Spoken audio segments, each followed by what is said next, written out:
وہ نفس جو اندر سے ملامت کرتا ہے، دیکھو تم نے جھوٹ بولا، تمہیں جھوٹ نہیں بولنا چاہیے تھا.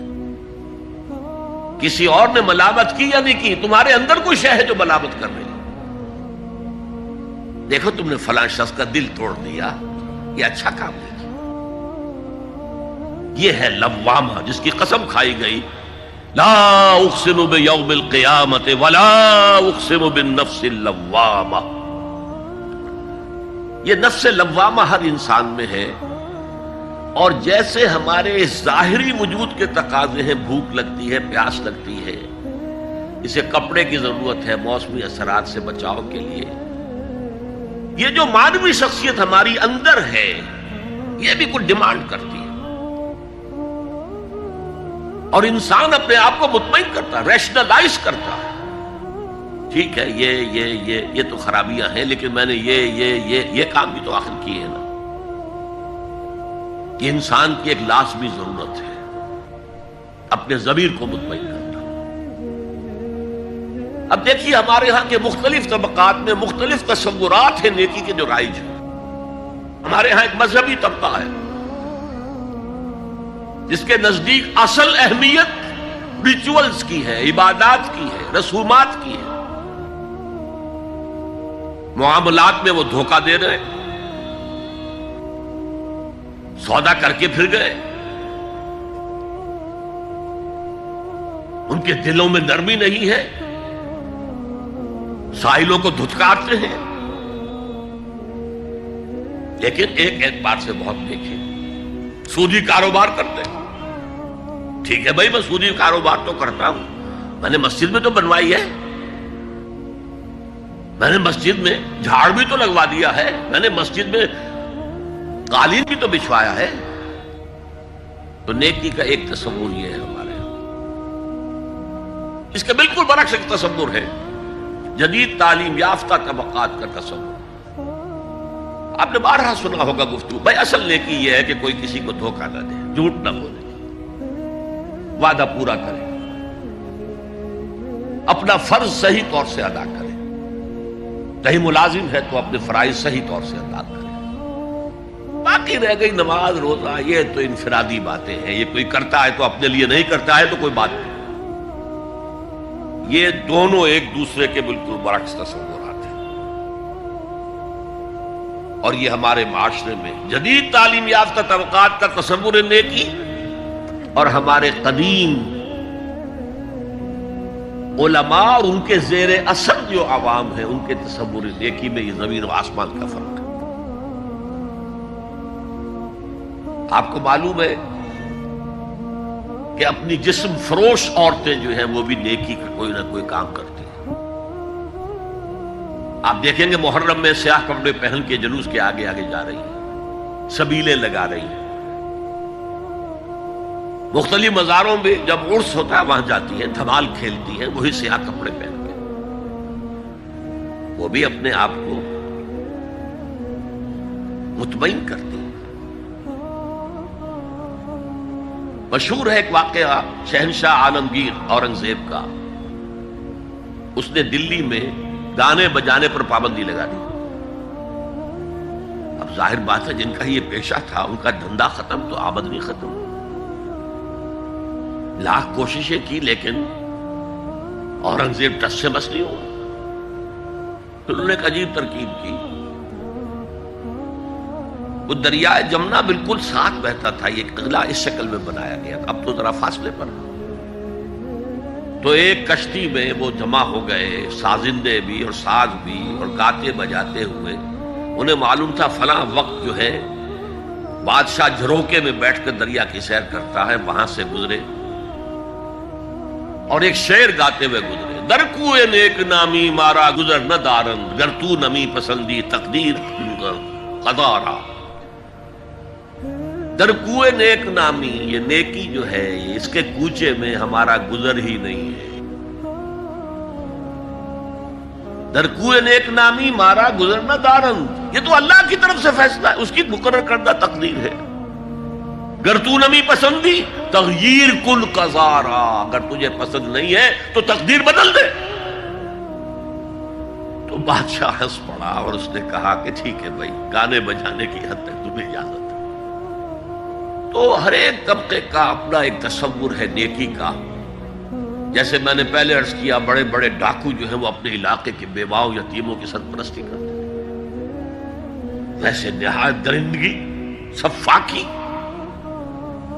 انسانی جان کی کوئی حیثیت ہی نہیں۔ تو نیکی اصل میں کس شے کا نام ہے، کون سی چڑیا کا نام ہے، نیکی حقیقت میں کیا ہے، وہ ہے اس آیت کا مضمون۔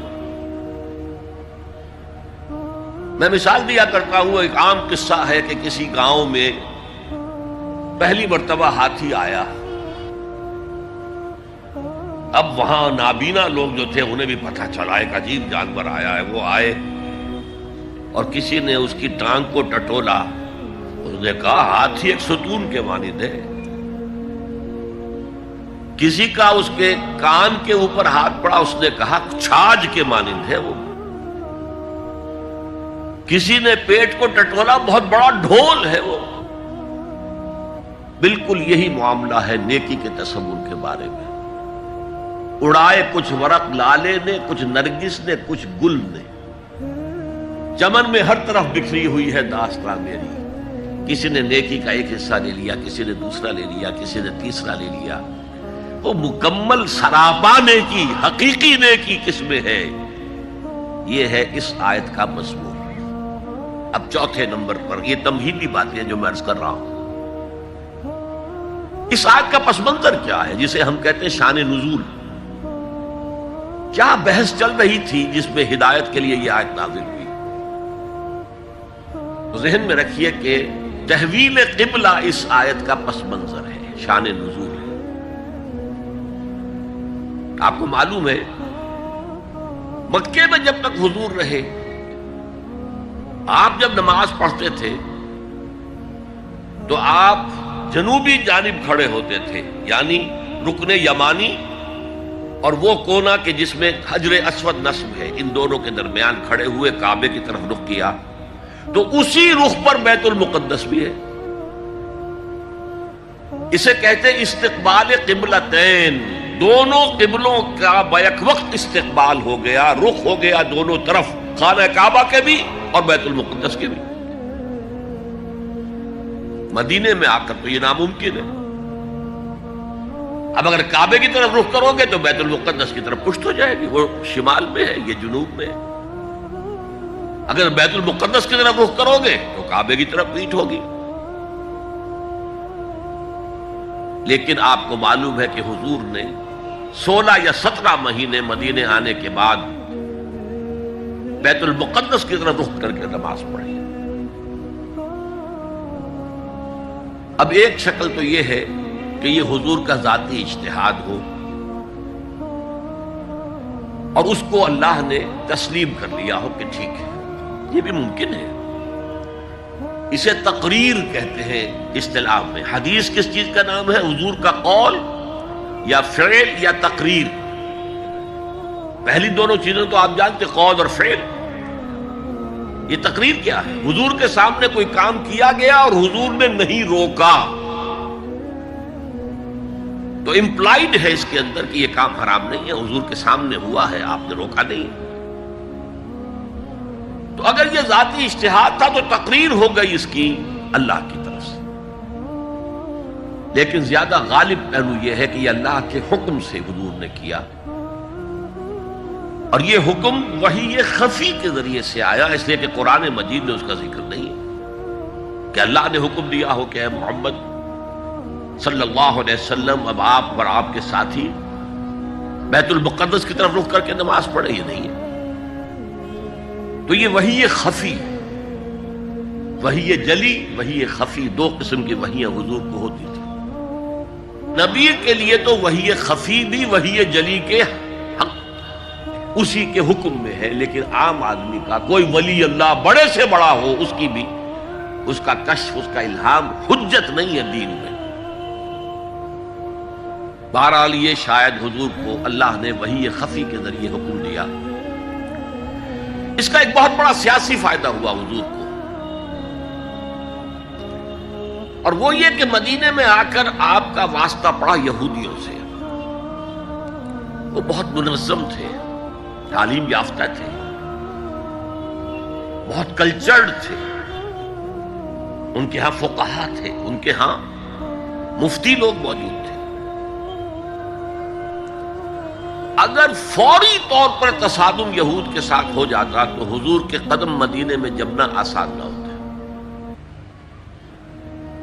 یہ جب آپ نے بیت المقدس کی طرف رخ کر کے نماز پڑھی تو یہودیوں نے سمجھا چلو کوئی بات نہیں، یہ تو ہمارے کیمپ فالوورز ہیں، ہمارے قبلہ کا رخ کر رہے ہیں، لہذا فوری طور پر ان کی طرف سے کوئی مخالفت وہ پیش نہیں آئی، اور اس 16 مہینے میں حضور کو اپنے قدم جمانے کا مدینہ منورہ میں پورا موقع مل گیا۔ بلکہ پہلے 6 مہینے اس میں جو ہے بہت ڈیسائسو ہے، 3 کام آپ نے 6 مہینے میں کیے ہیں تو بالآخر بہت ہی زیادہ فیصلہ کن ثابت ہوا۔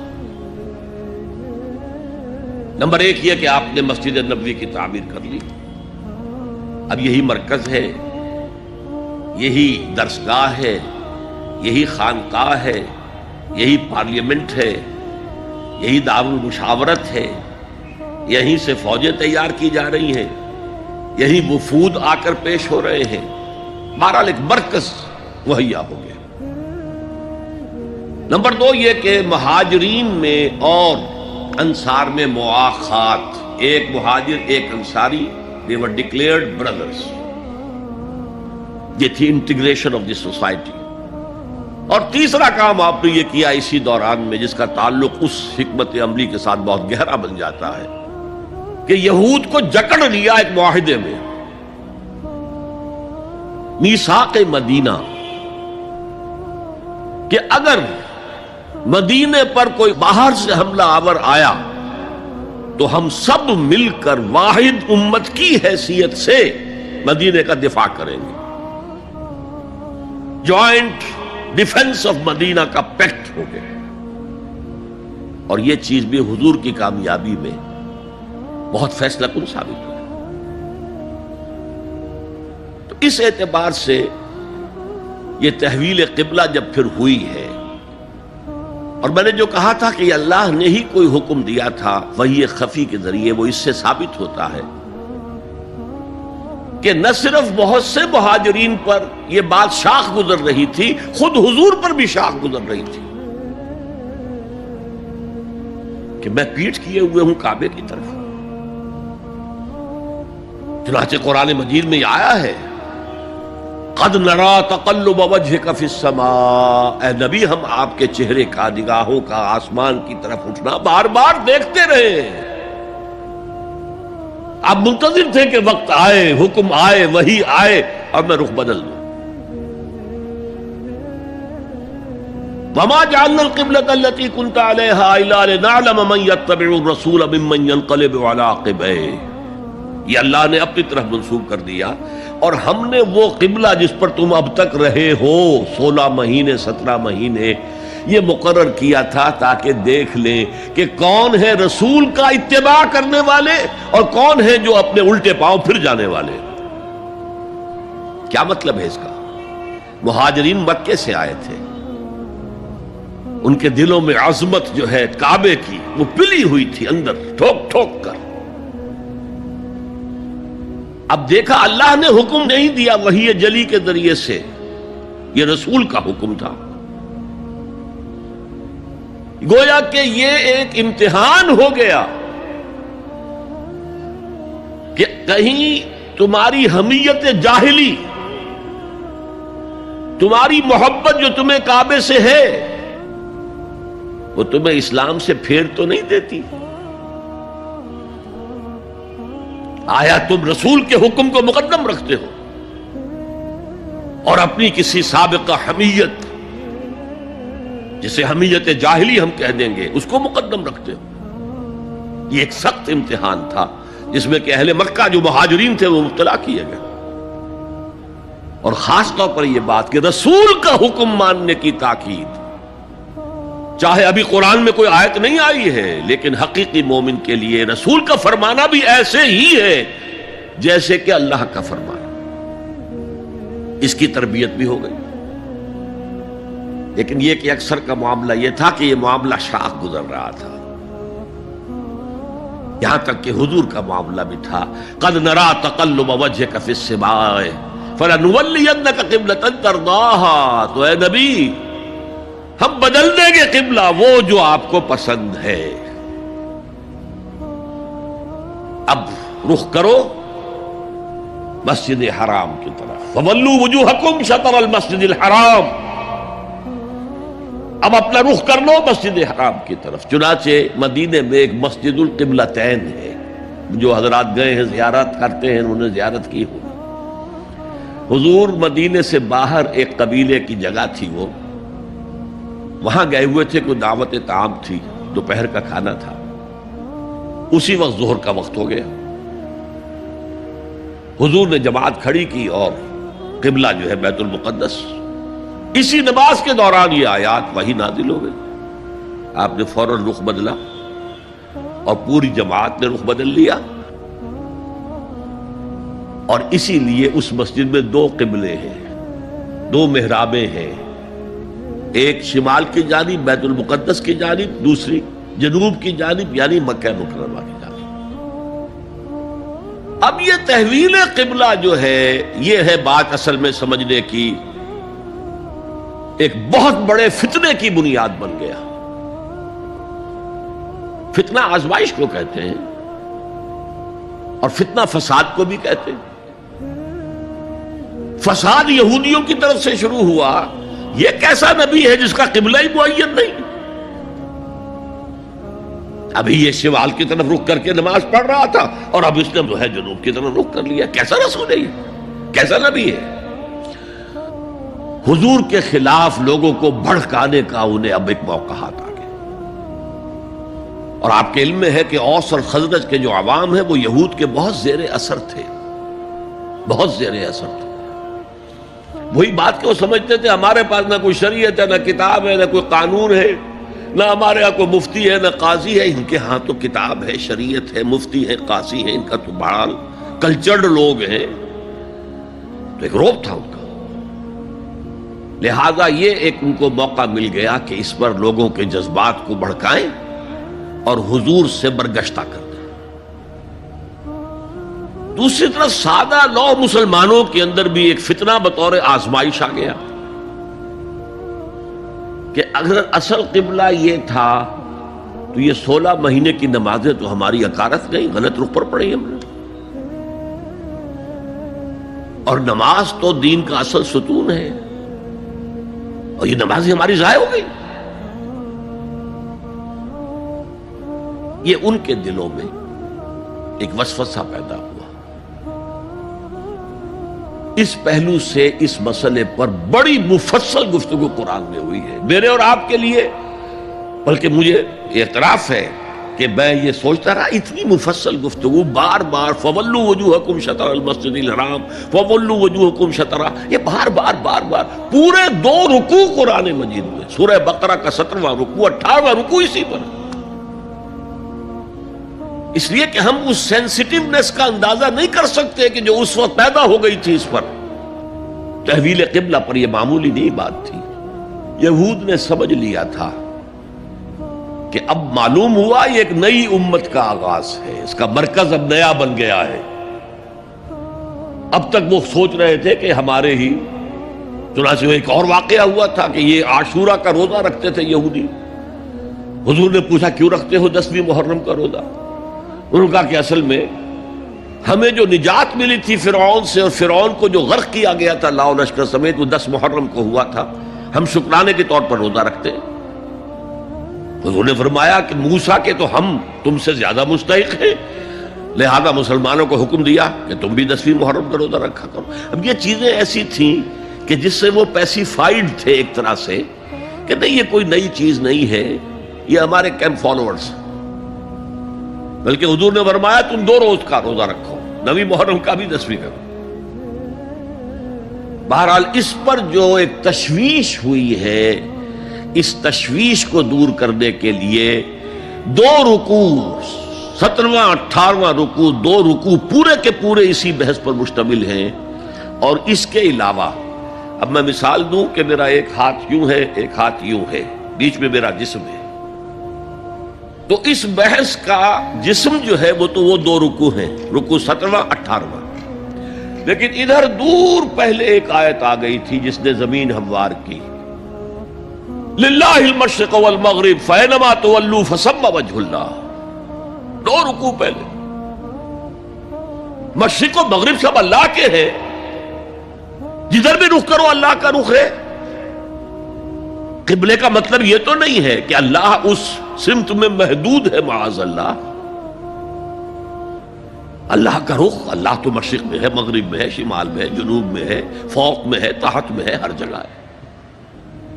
للہ المشرق والمغرب فینما تولوا فثم وجہ اللہ، مشرق و مغرب سب اللہ کے ہیں، جدھر بھی تم رخ کرو گے وہ اللہ کا رخ ہے۔ یہ ایک تمہید ہو گئی تھی۔ اس کے بعد ویسے وہاں جا کر عجیب سا محسوس ہوتا ہے کہ یہاں تو کوئی سیاق و سباق تو تھا نہیں، یہ آیت کس حوالے سے آئی ہے؟ اصل میں اس بحث کے لیے تمہید وہاں سے شروع کر کے بات چھوڑ دی گئی، اور پھر دو رکوع آگے جو ہے وہ یہ آیت آ گئی کہ اگر ابھی کوئی ریزیڈول ایفیکٹ باقی ہے تو اب ان سے کہا جا رہا ہے سخن شناس نئی دل برا خطائی جاست، لوگو تم بات نہیں سمجھتے، سخن شناس نہیں ہو اے میرے محبوب، دل برا، سخن شناس نئی دل برا خطائی جا، خطا یہاں ہے، تم جسے اصل نیکی سمجھ بیٹھے ہو، ریچول، ظاہری شکل، وہ اصل نیکی نہیں ہے، وہ کل نیکی نہیں ہے۔ نیکی تو اصل میں ایک روح ہے جو پورے وجود میں سرایت کرتی ہے، ایک بالکل مختلف انسان وجود میں لاتی ہے، ایک پورا مختلف کردار وجود میں لاتی ہے۔ نیکی تو حقیقت میں وہ ہے،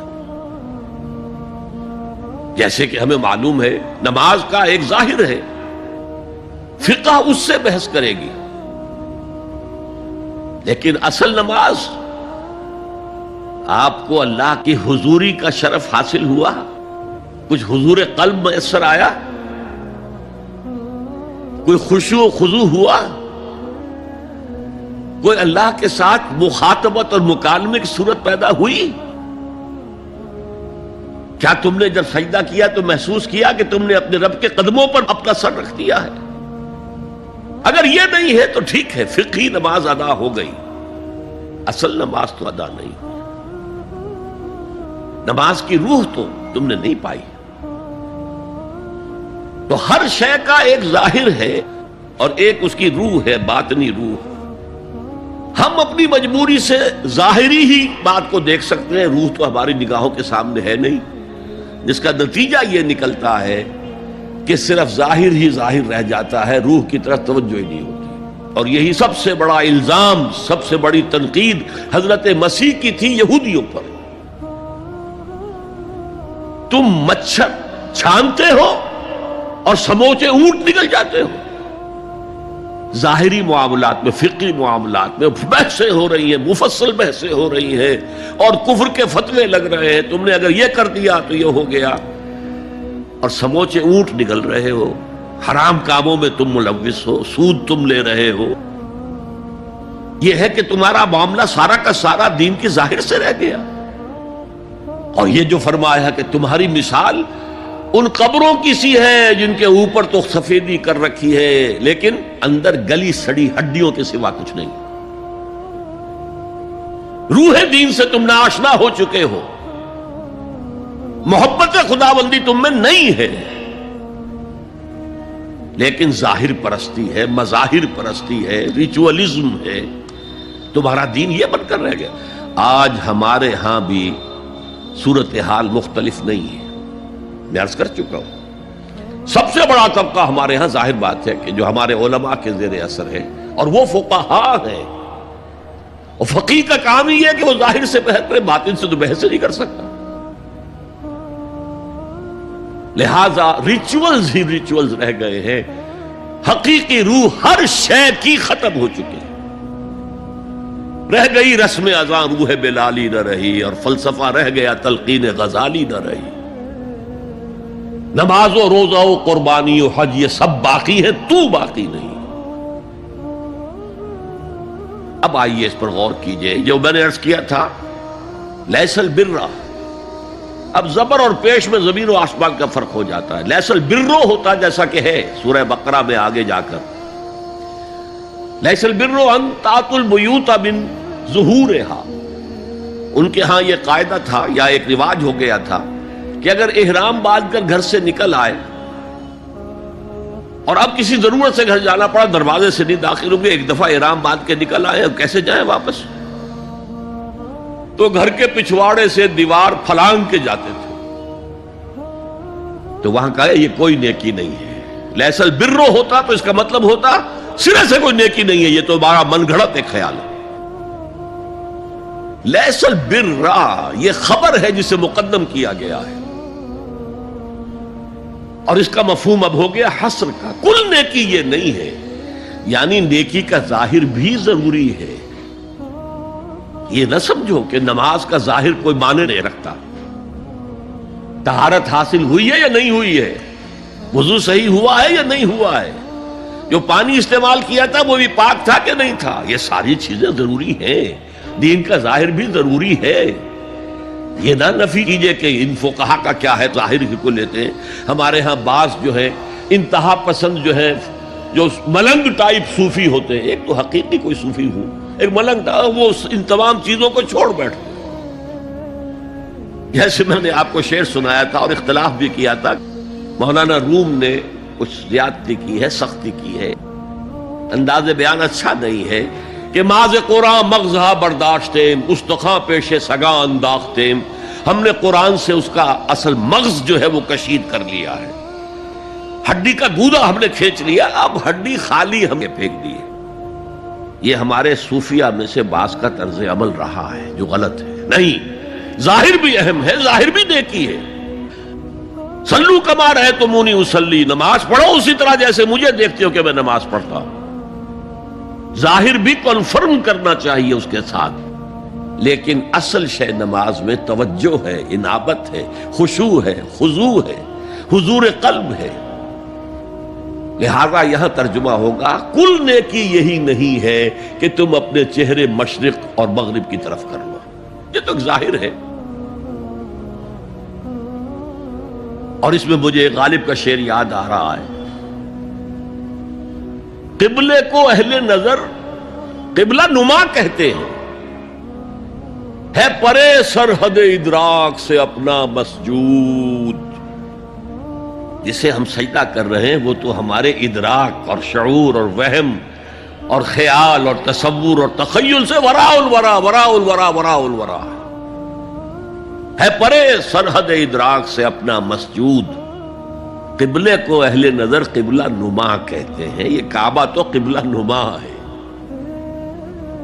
بہرحال اب اس کی نفی کرتے ہوئے، جزوی نفی، کلی نفی نہیں ہے،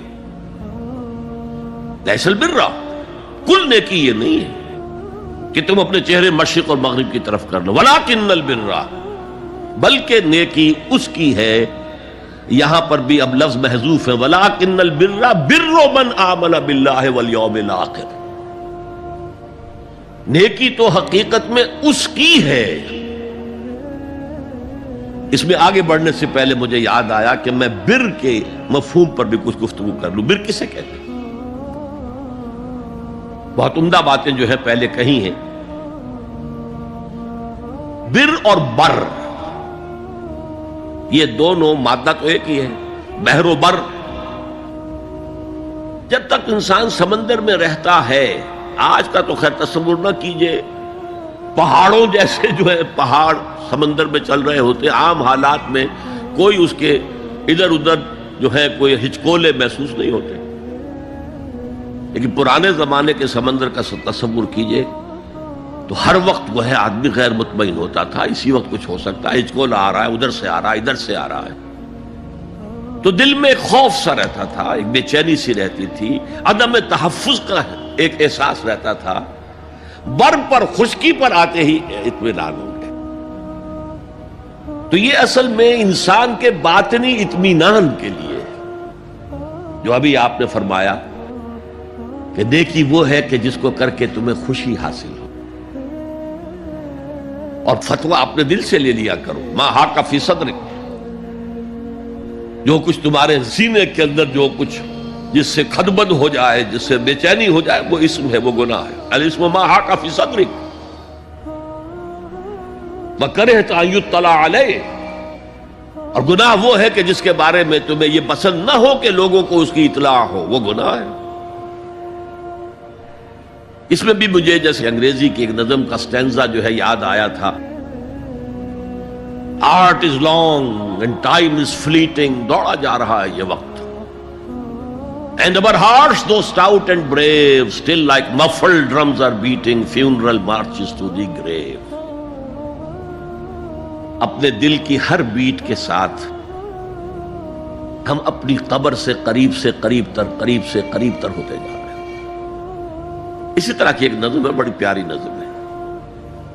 Charities that soothe and heal and bless are scattered over the feet of men like flowers. وہ بھلائیاں، وہ نیکیاں، وہ خدمت خلق، charities which soothe and bless and heals، دل کے اوپر مرہم سا رکھا جاتا ہے نیک کام کر کے، دل کو خوشی ہوتی ہے نیک کام کر کے. Charities that soothe and heal and bless are scattered over the feet of men like flowers. یہ تو ان پھولوں کے مانند ہے جو انسان کے قدموں میں پڑے ہوئے ہیں، جس کو چاہے اٹھا لے، جو چاہے اٹھا لے. No mystery is here, no special boon for the high and not for the low. The smoke ascends as high from the hearth of a humble cottage as from that of a haughty palace. دھواں اٹھتا ہے تو ایک کٹیا میں جو چورا جل رہا ہے اس سے بھی اٹھے گا تو جائے گا اوپر، اور محل کا کوئی بہت بڑا کچن ہے تو اس سے بھی اٹھے گا تو اوپر جائے گا. لہذا یہ غریب اور امیر کا فرق نہیں ہے، ہر شخص اس نیکی میں سے حصہ لے سکتا ہے. تمہارے پاس ایک روٹی تھی، تم نے آدھی دے دی کسی مانگنے والے کو، تمہارا حصہ ہو گیا، بہت بڑا حصہ ہو گیا.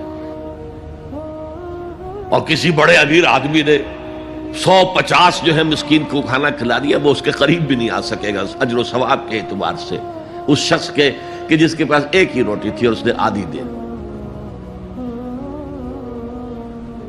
تو بر جو ہے حقیقت میں لیس البر ان تولوا وجوهکم قبل المشرق والمغرب ولكن البر من آمن بالله والیوم الآخر والملائکۃ والکتاب والنبیین.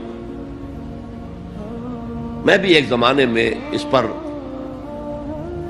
کچھ متردد سا ہوتا تھا، کچھ سوچتا تھا.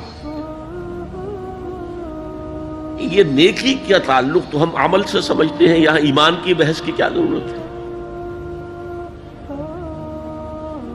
ایمان تو ایک باطنی حقیقت ہے، نیکی جو ہے وہ ایک ظاہری خارجی حقیقت ہے. لیکن پھر سمجھ میں آیا کہ اصل نیکی وہ نیت ہے جس کے ساتھ وہ کام کیا جا رہا ہے. اگر خیرات بانٹی جا رہی ہے، جھگیوں میں جا کر میلے کچیلے بچوں کو گود میں لے کر اپنی سفید اشکروں کو بھی خراب کیا جا رہا ہے، اور معلوم ہے کہ یہ اس لیے کر رہا ہے کہ آئندہ الیکشن میں کھڑا ہونا ہے، تو کوئی ہے جو کہے گا کہ یہ نیکی ہو رہی ہے؟ کام تو بظاہر بڑی نیکی کا کام ہے. نیکی کے لیے شرط اول اللہ پر ایمان ہے، اس کی موٹیویشن لو آف گاڈ. اس کے سوا اگر کوئی اور موٹیو ہے، اگر دنیا میں شہرت چاہیے، اگر اس نیکی کے ذریعے سے بھی مال کمانے کا معاملہ ہے، دھندا ہے، نیکی کے پردے میں دھندا ہو رہا ہے، وہ نیکی نہیں ہے، چاہے ظاہری اعتبار سے وہ بہت بڑی نیکی ہو. تو سب سے پہلا مسئلہ نیت کا ہے، نیت کا ہے، نیت کا ہے. کس ارادے کے تحت یہ نیکی کی جا رہی ہے، کیا مقصود ہے، کیا مطلوب ہے. چنانچہ نوٹ کیجئے، اکثر محدثین نے اپنے جو مجموعے مرتب کیے احادیث کے، ان میں پہلی آیت کون سی، پہلی حدیث کون سی لاتے ہیں؟ حضرت عمر رضی اللہ تعالیٰ عنہ سے روایت ہے، انما الاعمال بالنیات، نیکیوں کا، نیک اعمال کا دار و مدار نیتوں پر ہے۔ وانما لکل امرئ ما نویٰ، ہر شخص کو وہی کچھ ملے گا جس کی اس نے نیت کی ہوگی۔ فمن كانت ہجرته الى اللہ ورسولہ فہجرتہ الی اللہ ورسولہ، جو کوئی ہجرت کر رہا ہے، مکے میں گھر بار چھوڑ کر جا رہا ہے، اپنے وطن کو ترک کر کے جا رہا ہے مدینے کی طرف، صرف اللہ اور رسول کے لیے، اس کی ہجرت اللہ اور اس کے رسول کے لیے۔ ومن كانت ہجرتہ للدنیا یصیبها، اور اگر اس شخص کی ہجرت دنیا کے لیے ہے کہ اس کو حاصل کر لے، مثلا میں دیتا ہوں مثال، ایک مسلمان تھا، اس کا کوئی کاروبار تھا، اس کے خریدار مسلمان ہی تھے، وہ جا رہے ہیں، اب کیا کرے گا؟ مشرکوں نے سو تو اس کا سامان نہیں لینا، اب وہ بھی چلے جا رہے ہیں۔ یہ اللہ کو معلوم ہے کہ اس کے ہجرت کا اصل سبب کیا ہے، ہم نہیں طے کر سکتے، لیکن اللہ کے ہاں جو کھاتا کھلا ہوا ہے، اس کی یہ ہجرت جو ہے اللہ اور اس کے رسول کے لیے شمار نہیں ہوگی۔ ومن كانت ہجرتہ لدنیا یصیبہا او امرأۃ ینکحھا، یا کسی عورت کے لیے ہو کہ اس سے نکاح کرے، کسی خاتون سے وہ شادی کا خواہش مند تھا، وہ خاتون ہجرت کر کے مدینے چلی گئیں، اب یہ بھی باندھے کچے دھاگے سے بندھے ہوئے چلے جا رہے ہیں، تو یہ تو در حقیقت اس عورت کے کھاتے میں ہجرت جائے گی، اللہ اور اس کے رسول کی ہجرت میں نہیں۔ تو اصل شے یہ ہے، نیکی کا وہ کام جس کا ظاہر بھی نیکی کا ہو اور باطن بھی ہو، کہ موٹیویشن صرف اللہ کی رضا ہو، اللہ کی محبت اور اللہ کی رضا کا حصول، یہ ہے پازیٹو موٹیو۔ ایک نیگیٹو سائیڈ بھی ہے، سب لوگ ذہنی اعتبار سے اتنے بلند نہیں ہوتے کہ اللہ کی محبت وہی اصل محرک بن جائے۔ یہی وجہ ہے کہ حضور نے اس کو صلی اللہ علیہ وسلم کمال ایمان سے تعبیر کیا ہے، من احب للہ وابغض للہ وعطا للہ ومنع للہ فقد استکمل الایمان، جس نے کسی سے محبت کی تو اللہ کے لیے کی ہے، کسی سے نفرت اور بغض رکھا تو اللہ کے لیے رکھا، کہ اللہ کو اس سے نفرت کرنا پسند ہے، اور کسی کو کچھ دیا تو اللہ کو خوش کرنے کے لیے دیا، اور کسی سے کچھ چیز روکی تو صرف اس لیے کہ اللہ کو اس کا روکنا پسند ہے، تو اس شخص نے اپنے ایمان کی تکمیل کر لی۔ اگر اس کا موٹیو خالص ہو گیا ہے اللہ کی محبت اور اللہ کی رضا کا حصول، تو اصل میں نیکی ہے، ورنہ چاہے بظاہر کتنی ہی بڑی نیکی نظر آئے وہ نیکی نہیں۔ لیکن جو لوگ اس حد تک نہ پہنچ پائے ہوں، استکمال ایمان تک، تکمیل ایمان تک، تو ان کے لیے ایک اور موٹیو بھی ہے، والیوم الآخر، قیامت کا دن، جزا و سزا کا یقین، اللہ کا خوف، آخرت کے محاسبے کا خوف۔ خوف بھی ایک بہت بڑا موٹیو ہے، بہت بڑی موٹیویٹنگ فورس ہے۔ اب میں یوں کہوں گا کہ اگر کسی عمل کا محرک ہے صرف اللہ کی محبت، اس کی رضا کا حصول اور آخرت کی نجات، تو وہ نیکی ہے۔ اگر یہ نہیں ہے، کوئی وطن پرست ہے، وطن کی محبت کی وجہ سے کوئی نیک کام کر رہا ہے، اس کا وہ کام وطن پرستی کے کھاتے میں جائے گا، خدا پرستی کے کھاتے میں نہیں جائے گا۔ کوئی قوم پرست ہے، اپنے قوم کی محبت میں کچھ کر رہا ہے، تو اس کا وہ نیک کام قوم پرستی کے کھاتے میں جمع ہوگا، خدا کی پرستش کے لیے نہیں۔ یہ ہے موٹیو کا فرق، اور یہ ہے موٹیو کی اہمیت، اور اس کا تعلق ہے ایمان باللہ اور ایمان بالآخرہ سے۔ ایک حدیث میں حضور نے فرمایا کہ قیامت کے دن سب سے پہلے 3 اشخاص کا معاملہ پیش ہوگا۔ ایک وہ تھا کہ جو اللہ کی راہ میں جنگ کرتا ہوا مارا گیا تھا، دنیا میں شہید سمجھا جا رہا تھا۔ ایک وہ تھا جسے اللہ نے علم بہت دیا تھا اور اس نے علم کو پھیلایا، خوب پھیلایا۔ اور ایک وہ جس کے پاس جس کو اللہ نے بہت دولت دی تھی اور اس نے دولت جو ہے نیکی کے کاموں میں، بھلائی کے کاموں میں، غربا، یتاما، مساکین کے لیے خرچ کیا۔ اب اللہ پوچھے گا ان شہید صاحب سے کہ دیکھو میں نے تمہیں صحت دی تھی، جسمانی قوت دی تھی، تم نے کیا کیا؟ وہ کہے گا اے اللہ میں نے تیرے لیے قتال کیا اور اپنی جان دے دی۔ اللہ فرمائے گا کذبتا، تو نے جھوٹ بولا، انک قد قاتلت لأن یقال جریء، تو نے تو یہ جنگ میں حصہ لیا تھا اس لیے کہ تیری شجاعت کا ڈنکا بج جائے، تیری جرأت کی شہرت ہو جائے۔ وقد قیلا، وہ کہا جا چکا، اب یہاں تمہارے لیے کچھ نہیں ہے۔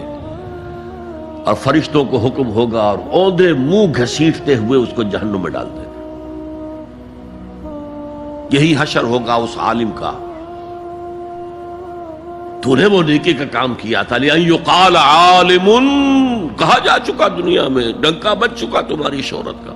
اب اس میں نوٹ کیجئے، اگر کسی عالم کے علم کا ڈنکا بج جائے، اس کی اپنی نیت وہ نہیں تھی تو اس کے اندر کوئی خرابی نہیں ہے۔ یہاں معاملہ نیت کا ہے۔ اگر نیت یہ ہو کہ میرے علم کی شہرت ہو جائے، میرے ہاتھ چومے جائیں، مجھے نذرانے پیش کیے جائیں، تو پھر وہی حشر اس کا ہوگا کہ اوندھے منہ گھسیٹ کر جہنم میں ڈال دیا جائے۔ یہی حشر اس سخی کا ہوگا جس نے سخاوت کی تھی، جس کی سخاوت کے ڈنکے بج گئے تھے، اس کا بھی یہی حشر ہوگا۔ تو انما الاعمال بالنیات، اور یہاں نیکی کی بحث میں سب سے پہلے ولکن البر بر من آمن باللہ والیوم الآخر۔ اب جو والملائکۃ والکتاب والنبیین، ان تینوں کو جمع کر لیجئے، اس سے مراد ہے نبوت اور رسالت۔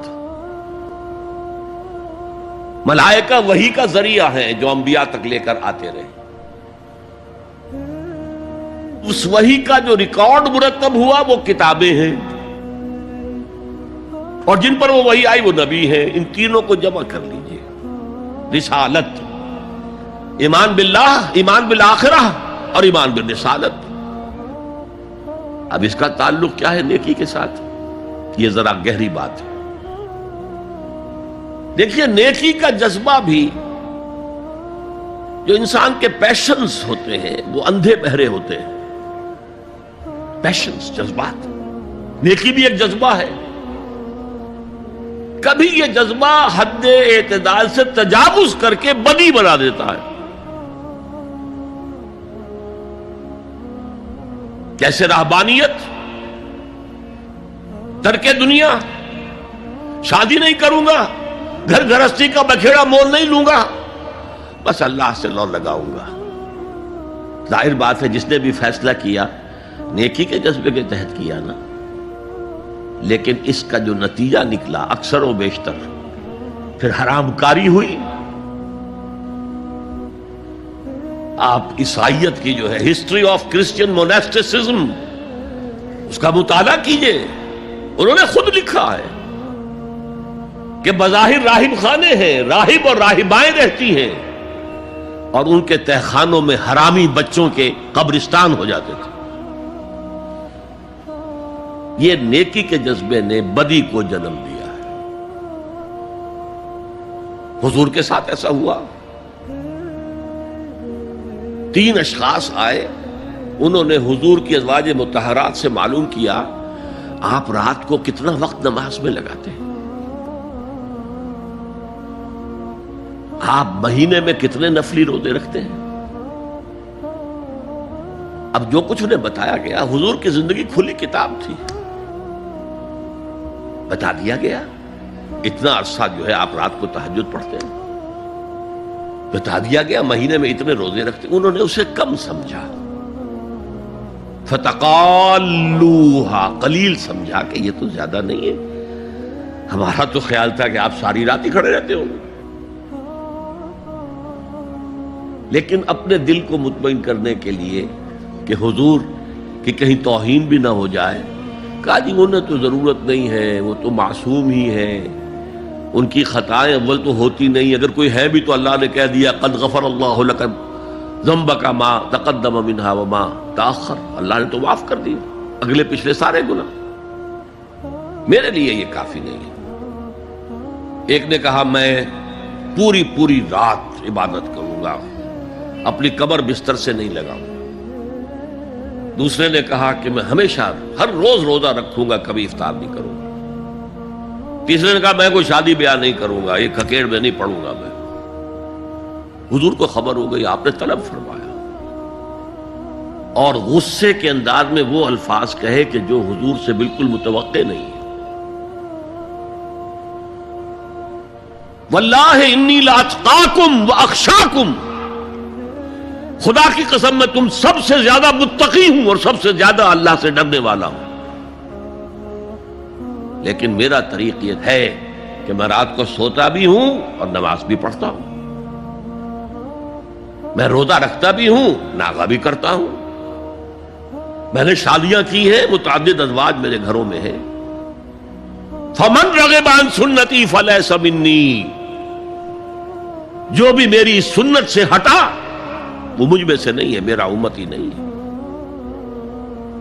تو نیکی کا جذبہ بھی حد اعتدال سے تجاوز کر کے بدی کو جنم دے سکتا ہے۔ ایک صحابی، نوجوان صحابہ میں سے عبداللہ ابن عمرو ابن العاص، عجیب یہ بات ہے کہ باپ جو ہے بہت بڑا سیاستدان، بہت بڑا جری سپہ سالار، بہت بڑا حکمران، حضرت عمرو بن العاص، بیٹا نہایت زاہد و عابد، مرتاس، زاہد مرتاس، ساری رات کھڑے ہیں، بستر سے کمر ہی نہیں لگائی، ہر روز روزے سے ہیں۔ یہ خبر دی گئی حضور کو تو آپ نے طلب فرمایا یا عبداللہ اولم اخبر انک تقوم اللیل وتصوم النہار، اے عبداللہ مجھے یہ خبر نہیں دی گئی ہے، یعنی یہ بات جو ہے صحیح ہے کہ نہیں کہ تم ساری رات عبادت کرتے ہو، ہر روز روزہ رکھتے ہو؟ کیا کہہ سکتے تھے؟ بلا یا رسول اللہ، حضور ایسا تو ہے۔ فرمایا لا تفعل، ہرگز ایسا مت کرو، فإن لزوجك عليك حقا وإن لزورك عليك حقا بل إن لنفسك عليك حقا، تمہارے نفس کے بھی تم پر حقوق ہیں، تمہاری بیوی کے بھی تم پر حقوق ہیں۔ ان کی زوجہ سے کسی نے پوچھا تھا تم ہمیشہ میلی کچیلی رہتی ہو، کبھی ہم نے تمہیں کسی اچھے لباس میں کس کوئی جسے سنگھار کہہ دیتے کہ یہ میں نے دیکھا؟ تو ان کا کہ مجھے کیا غرض ہے، تمہارے بھائی کو تو مجھ سے کوئی غرض ہے ہی نہیں، میں کس کے لیے بناؤ سنگھار کروں؟ یہ بھی الفاظ آتے ہیں۔ فرمایا ہرگز مت کرو، میں تو کرتا ہوں، میں روزے بھی رکھتا ہوں لیکن نہیں بھی رکھتا، میں نماز پڑھتا ہوں لیکن سوتا بھی ہوں، میری بیویاں ہیں متعدد، تو میری سنت اگر تم نے چھوڑ دی تو تمہارا مجھ سے کوئی تعلق نہیں ہوگا۔ اس کا مطلب کیا ہوا؟ تو سم اپ، نیکی کا ایک ماڈل بھی سامنے رہنا چاہیے جس میں توازن ہو، اعتدال۔ انبیاء وہ توازن پیش کرتے ہیں اپنے کردار اور شخصیت کے ذریعے سے۔ وہ جو فرمایا گیا لقد کان لکم فی رسول اللہ اسوۃ حسنہ، تمہارے لیے اللہ کے رسول کی شخصیت میں ایک اچھا نمونہ ہے، یہ نمونہ معتدل ہے، متوازن ہے۔ حضرت عائشہ فرماتی ہیں حضور ہمارے مابین تشریف فرما ہوتے تھے، پیار اور محبت کی باتیں بھی ہوتی تھیں۔ حضور ہمارے ہاں کے جو ذرا زیادہ دیندار، جنہیں زیادہ مسالہ لگ جاتا ہے، وہ کرخت مزاج کے، گھروں میں بھی معلوم ہوا داخل کیا ہوا قیامت آ گئی ہے، تو اس طرح کا نہیں تھا معاملہ، اپنی بیویوں کی دل جوئی، ان سے محبت اور پیار کی باتیں۔ لیکن حضرت عائشہ فرماتی ہے کہ ہمارے درمیان بیٹھے ہوتے تھے اور پیار و محبت کی گفتگو ہو رہی ہوتی تھی، اذان کی آواز آتے ہی ایسے ہی اٹھ کر چل دیتے تھے جیسے ہمیں جانتے بھی نہیں کہ ہم کون ہیں۔ یہ توازن پیدا کرو، ترک دنیا نہیں، دنیا میں رہو اور پھر وہ کردار پیش کرو جو محمد نے پیش کیا صلی اللہ علیہ وسلم اور آپ کے صحابہ نے پیش کیا۔ دنیا میں رہتے ہوئے ترک دنیا اس معنی میں دنیا مقصود نہ بن جائے، مطلوب نہ بن جائے۔ لا مقصود الا اللہ، لا مطلوب الا اللہ، لا محبوب الا اللہ۔ تو یہ ہے اس نیکی کی بحث میں ایمان بالرسالت کا معاملہ۔ اب آگے چلتے ہیں۔ وَآتَى الْمَالَ عَلَىٰ حُبِّهِ، اور دیتا ہے وہ اپنا مال، یا دیا اس نے اپنا مال اس مال کی محبت کے باوجود، علی الرغم۔ جن حضرات نے ترجمہ کیا ہے کہ اللہ کی محبت کی وجہ سے ہی اللہ کی محبت میں وہ مال دیتے ہیں، یہ غلط ہے۔ جو بحث ہو چکی ہے، موٹیویشن تو ان کی درست ہو گئی، ایمان باللہ، ایمان بالآخرہ سے، اب آگے اس کے تکرار کی ضرورت نہیں ہے۔ اور عربی میں کسی کی محبت میں کوئی شے آئے تو فی یا لام آئے گا۔ علا آتا ہے مخالفت کے لیے، علی الرغم۔ مال محبوب ہے، کس کو نہیں ہے؟ زین للناس حب الشہوات من النساء والبنین والقناطر المقنطرۃ من الذهب والفضة والخیل المسومۃ والانعام والحرث۔ انسان کی سرشت کو اللہ سے زیادہ جاننے والا کون ہے؟ وہ فرما رہا ہے، سورہ آل عمران کی آیت ہے، مزین کر دی گئی ہے انسانوں کے لیے محبت بیویوں کی، بیٹوں کی، اور ڈھیروں مال کی، سونے کی اور چاندی کی، اور گھوڑے وہ کہ جو پیڈگری والے ہوں اور جو بہت اعلیٰ نسل کے ہوں، خیل المسومہ، نشان زدہ گھوڑے، اور مال ہو، بھیڑیں بکریوں کو گلے کے گلے ہوں، اور گائے اور بیل ہوں، اور یہ ساری چیزیں محبوب ہیں۔ اس محبت کے خلاف عمل کرتے ہوئے مال خرچ کرنا تبھی تو مجاہدہ ہے۔ تو جیسے اردو میں ہم علی الرغم کہتے ہیں، علی الرغم، باوجود اس کی محبت کے وہ خرچ کرتے ہیں۔ اب یہاں جو اصل نوٹ کرنے کا نقطہ ہے وہ کیا ہے؟ دیکھیے، اسلام کا جو نظام ہے دنیاوی، اس میں ایمان کے بعد پہلی شے نماز ہے۔ وہ جو کہا گیا ہے کہ قیامت کے دن سب سے پہلا محاسبہ نماز کا ہوگا، اور جب ہماری مسجدوں کے اندر لکھے ہوتے تھے فارسی کے اشعار، روز محشر کے جان گداز بود، اولی پرسش نماز بود،